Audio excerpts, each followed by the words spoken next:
मेरठ से एक और बड़ी खबर है। मेरठ की जीडीपी 5 साल में 4 गुना करने का प्लान बनाया गया है। इस प्लान पर शुक्रवार को केंद्रीय वित्त राज्य मंत्री पंकज चौधरी के सामने मंथन होगा। गढ़ रोड के एक होटल में शुक्रवार को इस पर मंत्री पंकज चौधरी के सामने सांसद राजेंद्र अग्रवाल स्टडी रिपोर्ट रखेंगे। सांसद राजेंद्र अग्रवाल ने मेरठ सिटीजन फोरम के साथ प्रेस कॉन्फ्रेंस में तमाम जानकारियां दी।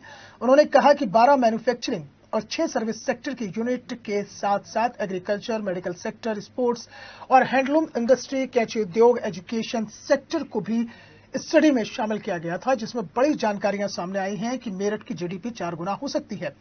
इसके लिए पीपीपी मॉडल पर फोकस करना होगा। सांसद राजेंद्र अग्रवाल ने कहा कि पीएम मोदी और सीएम योगी जिस तरीके से जीडीपी बढ़ाने पर फोकस कर रहे हैं, उसका बड़ा असर दिखाई दे रहा है। उन्होंने ये भी कहा कि यूपी में मेरठ की जीडीपी दूसरे नंबर की है, लेकिन देश की बात करें तो मेरठ की प्रति व्यक्ति आय एवरेज से कम है।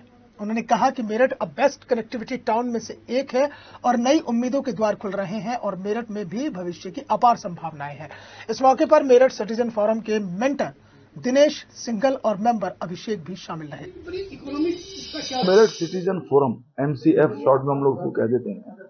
उसके जो हमारे जो व्यक्ति हैं, जो उसके फाउंडर्स हैं या उसकी जो टीम है, वो बराबर मेरठ के विभिन्न विषयों को लेकर के सक्रिय रहती है।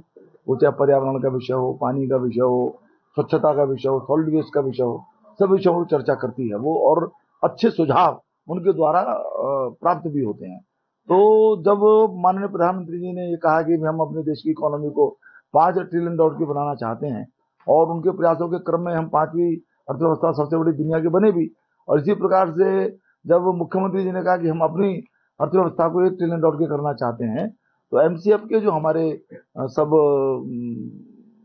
लोग हैं, उनके ध्यान में ये बात आई कि क्यों ना हम भी मेरठ की जो जीडीपी है उसको बढ़ाने की कोशिश करें, उसको 4 गुना करें। तो उन्होंने इसके लिए फिर अध्ययन किया।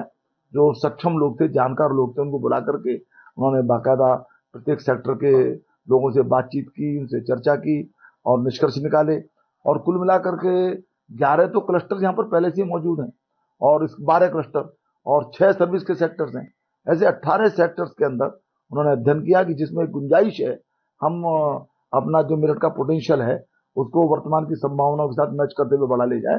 तो उसकी रिपोर्ट भी तैयार की गई है और उसमें आइडिया यही है कि सेल्फ एम्प्लॉयमेंट सेक्टर को बढ़ावा मिले, उसमें प्राइवेट पब्लिक पार्टनरशिप का मॉडल सामने हो। तो अब स्टडी तो कल आएगी, कल उसको माननीय हमारे जो वित्त राज्य मंत्री श्री पंकज चौधरी जी, हमने उनको निवेदन किया था, वो कल पधार रहे हैं। उनका 3 बजे से कार्यक्रम है ब्रॉडवे, होटल ब्रॉडवे के अंदर। तो वहाँ सारे बात आएंगी, जिन्होंने रिपोर्ट तैयार की है वो भी विषयों को रखेंगे और कुल मिलाकर के कल की इस लॉन्चिंग के पश्चात हम इन विषयों को लेकर के एक प्रकार से सबसे विचार विमर्श करते हुए आगे बढ़ेंगे। और हमें पूरा विश्वास है कि जो पोटेंशियल मेरठ का है और जो संभावनाएं मेरठ की निर्मित हुई हैं कनेक्टिविटी वगैरह की वजह से, लॉ एंड ऑर्डर बेहतर होने की वजह से, तो हम अपने इस लक्ष्य को जरूर प्राप्त करेंगे।